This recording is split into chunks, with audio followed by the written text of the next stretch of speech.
j'avais envie d'avoir une conversation sur le personnage, Ouais. parce que en ce moment, je suis sur un problème, sur un scénario que j'ai pas écrit, et avec un personnage qui est féminin et principal, et que je trouve en gros que les personnages féminins sont souvent délaissés par les scénaristes. Alors il y a ce truc classique, tu sais, de Howard Hawks, de dire que quand on a fini un scénario, on inverse le sexe des personnages, et d'un seul coup, les femmes ont une profondeur, une densité qu'elles n'avaient pas dans la première version. Mais est-ce que c'est quelque chose que tu as déjà rencontré, où tu te dis il faut que je rajoute beaucoup à un personnage? Euh, Rajouter beaucoup, non. Enfin, c'est-à-dire que des fois dans les scénarios, surtout par exemple dans les comédies, je sais pas pourquoi les hommes ont du mal à écrire des grands rôles de femmes dans les comédies. C'est souvent des accompagnatrices, des personnages qui ont du charme ou des personnages qui sont là pour faire pour être en écoute et en réaction sur le personnage comique. Mhm. Euh, je trouve que dans ce compartiment de la comédie, c'est difficile. Ça part tout de suite soit dans une sorte de... Actuellement, une espèce de mode où les femmes sont représentées comme des êtres qui peuvent être aussi grossières et vulgaires que les hommes, suite à des films comme Mes meilleurs amis, qui était super d'ailleurs, j'ai adoré ce film. Mais du coup, plein de gens ont essayé d'écrire des comédies comme ça pour les femmes, où tout d'un coup... Mais des grands rôles comiques comme... alors après, c'est aussi le talent de l'actrice, hein, je veux dire, je pensais à Marilyn Monroe, mais je veux dire, il y avait des gens comme Billy Wilder, ça, ils écrivaient des grands personnages féminins dans les... Tu penses à Certain Homme Show? Ouais. Mais c'est un petit rôle dans Certain Homme Show? Non, je pense à La Garçonnière, ou je pense Ah à... oui, oui, oui. Mais qui est d'ailleurs un film pas... C'est assez mélancolique aussi, c'est pas que drôle. C'est vrai que c'est un personnage très émouvant. Et Shirley il est MacLaine. génial ce personnage. Ouais. Et souvent, je trouve dans les comédies, les femmes servent un peu de faire valoir. Oui. Hormis quand c'est Valérie Lemercier qui a écrit le film, ou de temps en temps, voilà. Mais comme si les hommes avaient, comme c'est souvent des hommes, enfin, si c'est des hommes qui écrivent, ils ont, comme s'ils avaient peur, effectivement, que le personnage principal comique soit une femme. C'est assez rare, quoi. Oui. Donc rajouter des choses, tu peux pas rajouter des choses quand un scénario est bien fait. Quand tu acceptes un scénario en tant qu'acteur et que tu trouves quand même qu'il y a quelque chose à défendre, que le personnage peut être touchant, ou tu vas pas rajouter des choses, mais par contre tu peux lui ajouter lui transmettre des paradoxes, des contradictions, Voilà, des je choses pensais qui plutôt à sont pas ça. écrites, qui sont pas Exactement. écrites. Je sais pas, une backstory, voilà, des choses, des outils à toi. Bah, sinon tu qui tiens pas de n'existent pas. personnage, sinon tu peux pas construire ton personnage. Surtout si c'est un personnage secondaire. Plus je trouve qu'il est secondaire, moins il aura de scènes pour raconter qui il est, d'où il vient, etc. Plus il faut l'inventer, ça transparaît toujours. Et ça, c'est un travail qu'on fait, bien sûr. D'accord. Et Pour suivre le fil, on va dans le court-métrage, il y a ce petit moment que je trouve vraiment incroyable, qui sonne tellement juste, c'est la rencontre entre entre elle et son mari. Oui. Et en peu de mots, qui sont très justes, on sent tout le background, justement, tout leur passé, tout ce qui les lie, c'est-à-dire la peur, mais aussi de l'amour. Et alors, je voulais savoir, donc je pense que le scénariste maîtrise bien parce que ces personnages, mais qu'est-ce que tu as mis, toi, de plus dans cette scène-là particulièrement, qui moi, je trouve que c'est vraiment, elle est très très bien écrite. Honnêtement, j'étais dans une fusion, on se parlait pas beaucoup avec Xavier Legrand, mais on était très connectés. Et je voudrais pas m'approprier quelque chose qui vient de lui, mais je sais qu'il y a un geste dans la scène où je lui remets le col de sa chemise. oui. Et je sais plus si ça vient de lui ou de moi, ça. Mais en tout cas, si ça vient de lui, j'ai l'impression que c'est quelque chose que j'aurais pu trouver, ou enfin voilà, c'est quelque chose qui... Donc je veux pas m'approprier mais je trouve que ça vient aussi beaucoup de ce geste. Oui. Parce que ça rappelle l'intimité, le fait que cette femme s'occupe aussi de cet homme, qu'elle l'a probablement aimé, d'où la difficulté à partir, et que en même temps ça n'empêche pas la peur, ça n'empêche pas même cette terreur. Moi j'y ai vu une manière aussi, peut-être pas de lui mentir, mais de se rassurer et de le rassurer. Oui. Je pense que ce geste n'est pas totalement sincère. Je sais pas. Moi je l'ai pas pris comme ça. Je pense qu'il est mécanique aussi, Voilà. que c'est un geste Sans doute, l'habitude. de couple. Et Et que dans ce couple, même si c'est un couple dont elle est victime de violence, je pense quand même que il n'y a pas que de la violence, il y a de la violence, tout le quotidien peut-être, mais il n'y a pas que ça, forcément, sinon... Je ne crois pas aux choses... je crois qu'il y a toujours l'opposé de ce qui se passe. Enfin, il y a toujours des choses, des oppositions, quoi. Absolument. Et de ce point de vue-là, le scénario est vraiment bien. Là où on s'attend qu'il soit violent, au contraire, il est là en père qui se préoccupe de la réunion, c'est vraiment bien. Ouais. Mais pour revenir à ça, ce genre de morceaux d'activité, est-ce que ça arrive de manière organique ou est-ce que tu te poses pour y réfléchir et faire des propositions? Pardon, quelle activité? Comme l'histoire si c'était à l'action, voilà. faire ça. Ce genre de gestes révélateurs, on appelle ça des morceaux d'activité chez les scénaristes. Ok. Et en gros, c'est un geste qui montre l'intimité. Par exemple, tu vois, j'arrive et je fais ça, ça montre que nous sommes très intimes. Voilà. Et est-ce que ça arrive spontanément sur le tournage ou est-ce que tu aimes des fois y réfléchir avant? Parfois, je peux y réfléchir avant. De toute façon, je fais toujours un travail avant de commencer, même avant d'arriver sur le tournage, où je décortique le scénario et j'essaie de rajouter non pas forcément du texte, parce que c'est pas ça forcément qui sera le plus intéressant, mais de trouver des détails qui font que les choses s'incarnent, que ce soit pas... voilà, parfois il y a des metteurs en scène qui sont très impressionnistes et qui ont une façon de travailler où ils vont filmer une main je sais pas, une façon de... Ils ont ça en tête et là tu les suis. Voilà, je pense que des grands metteurs en scène comme Bergman, ou je pense qu'un mec comme Audiard, ou même Amalric avec qui je viens de tourner, c'est des gens qui ont des visions... moi je trouve impressionniste, un peu comme les peintres impressionnistes, je me suis pensée, et qui racontent aussi des choses essentielles avec ces images-là. Donc là on suit, c'est-à-dire que Mathieu il me dit là tu poses ta tasse de café là, tu tournes la tête, tu le fais. Tu sais que ça racontera quelque chose pour lui dans son montage. Tu vas pas aller lui dire oui mais pourquoi mon personnage fait ça à ce moment-là et pourquoi. Parce que c'est des gens c'est des metteurs en scène qui ont ou même Zabou Bretman, c'est des gens qui ont une force d'écriture, mais aussi une force visuelle et qui pour eux est très forte. Il faut accepter en fait d'être comme un objet, mais c'est pas péjoratif, hein, c'est pas du tout humiliant. Non, tout à fait. Et amener son regard et sa sensibilité à l'intérieur de tout ça. Et puis parfois tu as par exemple dans les téléfilms où on a très peu de temps, où les scénaristes des fois racontent dans une scène, on a besoin de beaucoup expliquer dans les téléfilms. Voilà, c'est la contrainte en fait un peu du téléfilm. Donc comment faire pour incarner au mieux, c'est-à-dire pour que ça fasse le plus réel possible, pour rajouter justement des choses qui fassent qu'on ne soit pas plaqué dans des scènes où c'est juste du dialogue. Tu veux dire qu'il faut être redondant parce que le spectateur n'est pas attentif? Non, mais ça normalement, il y a des très bons téléfilms, on n'est pas obligé d'être redondant.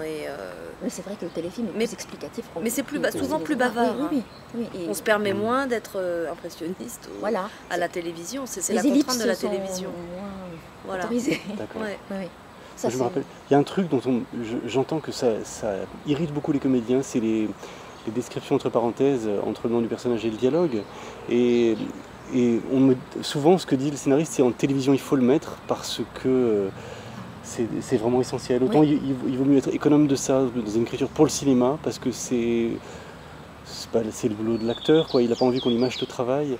Déjà pour un scénariste, il vaut mieux mettre pas trop de choses pour le réalisateur au cinéma, parce que le réalisateur il va arriver, il va lui-même, tu vois, même la description de personnage, c'est du ressort du réalisateur, à moins qu'il y ait un impératif que l'actrice soit blonde, parce qu'il y a quelque chose qui va faire qu'elle soit obligée d'être blonde, par exemple, tu vois. C'est vrai qu'en télévision, on doit plus se permettre de décrire. Oui, après moi je raille tout. Voilà. C'est ça. Moi je raille, et tout en respectant le réalisateur et je fais des films même à la télévision qui me plaisent, hein, c'est pas... mais je raille tous ces trucs là systématiquement, même si au final je fais ce qui est écrit. Oui, bien sûr. Mais au moins pour mon imaginaire. Mais quand tu dis que tu l'as lu et tu le rayes après ou tu le des fois je lis pas, je raye. D'accord. Parce que je pense que ça c'est des indications qui servent souvent pour discuter avec la production, pour discuter peut-être avec l'équipe technique ou pour affirmer quelque chose. Et souvent, moi j'ai travaillé avec des réalisateurs à la télévision qui étaient enchantés que la scène qu'ils avaient imaginée soit jouée dans le texte, mais soit jouée autrement que ce qu'ils avaient imaginé. Parfois, ils sont très preneurs de ça, au contraire. Et parfois, ils ont raison en disant non, je pense que c'est mieux si effectivement là, elle pleure, parce que c'est important qu'elle pleure à ce moment-là. Alors toi, tu peux toujours dire oui, mais elle a déjà pleuré avant. Oui, mais sur ce moment-là, c'est important. Et là, tu restes, tu suis. Mais c'est toujours important qu'on t'impose pas trop tout ce qu'il y a d'émotionnel, parce que sinon, t'es pas réactif par rapport ne serait-ce qu'à l'autre acteur qui est en face de toi. Tu es moins réactif. Oui. Ça veut dire que tu es enfermé dans merde, là il faut que je pleure. Oui. Et du coup, bon, bah, tu te concentres là-dessus. Et l'autre t'envoie pas forcément quelque chose qui va t'inspirer cette émotion-là. Et parfois, c'est beaucoup plus intéressant de jouer avec le partenaire et de le laisser, de voir ce qui se passe. Mais c'est très amusant en plus comme ça. Oui. Tu aimes bien les répétitions qui précéderaient le tournage, répétitions ou même sur table? Pardon. Moi j'aime bien les répétitions ou les lectures parce que ça permet déjà de rencontrer les autres acteurs. Oui. Ça permet de se familiariser avec eux. Par exemple, c'est important de savoir que voilà, cet acteur qui va jouer ton père, t'as déjà essayé, t'as fait un échange avec lui, même si tu plaques rien. Mais oui, pour ça, puis c'est intéressant d'entendre aussi comment tu dis, comment ce personnage-là parle, comment chaque personnage a une façon de s'exprimer différente. Donc, Mais les lectures sont souvent vraiment à froid, et j'ai l'impression que le bienfait qu'on peut en tirer, c'est effectivement se connaître et peut-être, je sais pas, dissiper les malentendus. Oui, complètement. Ça permet de discuter avec le metteur en scène ou le scénariste et de dire, tu trouves pas que là,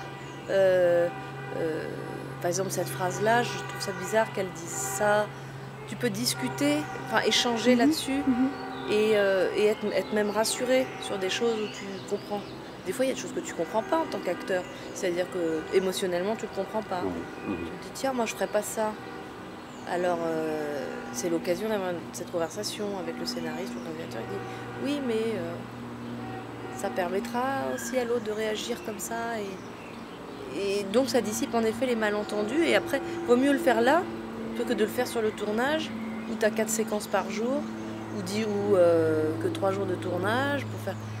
Si tu pars en palabre pendant le tournage et que c'est un tournage où il y a peu de moyens et tout ça, des fois, il y a des tournages beaucoup plus luxueux où tu peux te permettre tout ça, mais c'est de plus en plus rare. Oui, tu n'auras pas une qualité d'écoute longue, j'imagine. Oui, non, et puis surtout, ça devient cérébral. C'est-à-dire, si sur le tournage, tu deviens trop cérébral, à discuter, à dire mais oui, mais moi je pense que t'es extérieur à ce que tu dois faire. Et ça, moi, j'aime pas ça. Donc, les lectures permettent ça, mais c'est pas un acquis non plus, les lectures. Des fois, c'est difficile de les obtenir. Ah oui. Bah, t'as des acteurs qui aiment pas, t'as des acteurs qui sont pas là, ça m'est arrivé d'avoir voilà. Après t'as des metteurs en scène qui imposent des répétitions. Qui sont pour le coup de vraies répétitions, où on aborde la scène qu'on va jouer, etc. Ouais. L'idée de la déflorer, ça te dérange pas? Non, mais ça dépend des séquences, mais sur le film, sur L'homme de sa vie de Zabou Bretman, il y avait une longue scène de nuit de dîner. Et il y avait Charles Berling aussi et Bernard Campan qui avaient une longue conversation. Mais très très longue, qui durait des heures et des heures et qui était montée dans le film comme ça, comme une ponctuation.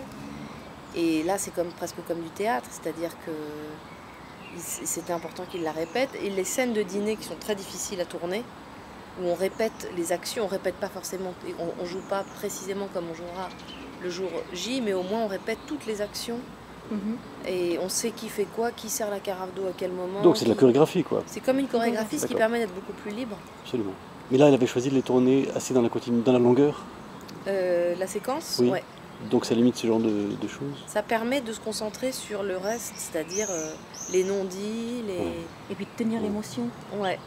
Et de rendre les choses les scènes de dîner, c'est très très dur. Les scènes de déjeuner, dîner, scènes de repas, de famille et tout ça, c'est vachement dur à faire. Ça ne manque pas dans le cinéma français. Oui, non. Justement, je me disais, tiens, c'est pourtant on en a beaucoup.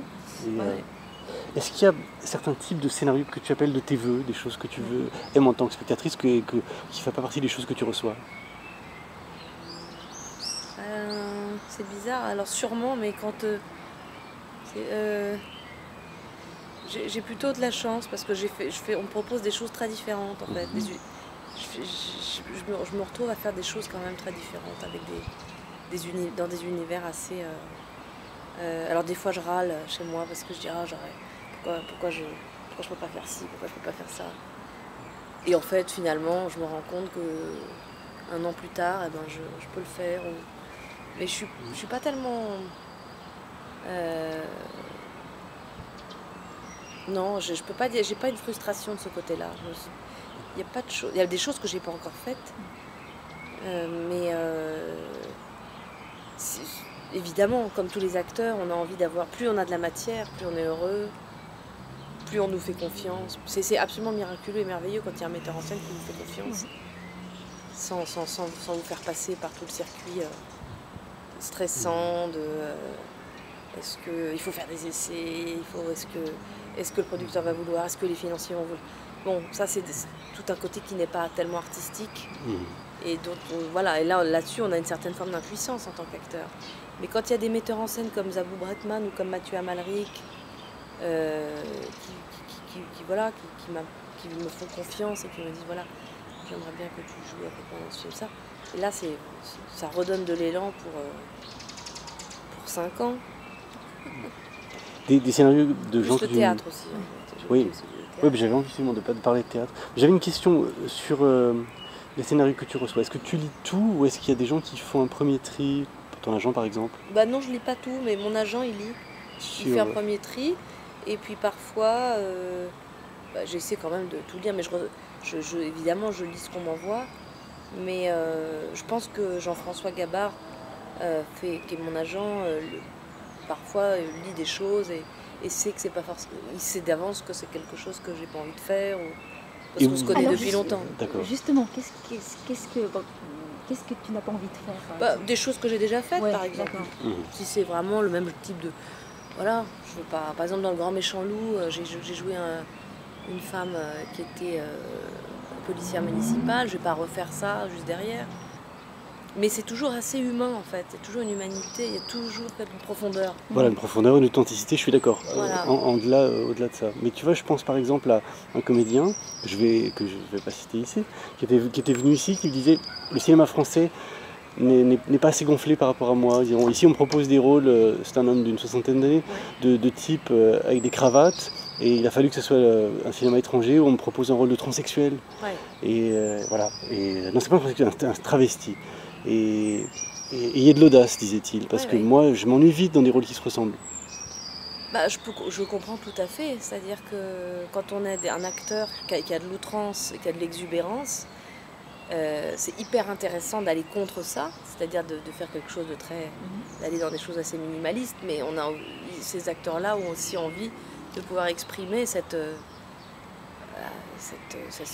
excentricité. Et c'est pas toujours facile de trouver sa place. Même comme Dupontel, je trouve qu'il propose ça. Et d'ailleurs, les castings dans les films de Dupontel, c'est toujours des acteurs. Là, dans le dernier film de Dupontel, il prend des acteurs qui ont c'est des acteurs qu'on voit pas beaucoup ailleurs, mais qui travaillent au théâtre, qui travaillent. Mais Christian, ce que je dis pas de bêtises, c'est Christian Marié. Nicolas Marié, pardon, qui fait l'avocat. Moi, j'ai découvert dans le film de Dupontel. Il me disait quelque chose, et il a un rôle à sa démesure, et il propose quelque chose de très fort, de très casse-gueule, de très très très audacieux. Ça pourrait, et ça passe, comme dans les films de Louis de Funès ou comme dans les. Mais c'est des acteurs qui ont une vraie profondeur. C'est pas juste de la gaudriole, quoi. Absolument. C'est organique quand même. Et ça, nous, spectateurs, on se régale. Et moi, j'adorerais faire des choses comme ça. Par exemple, voilà quelque chose.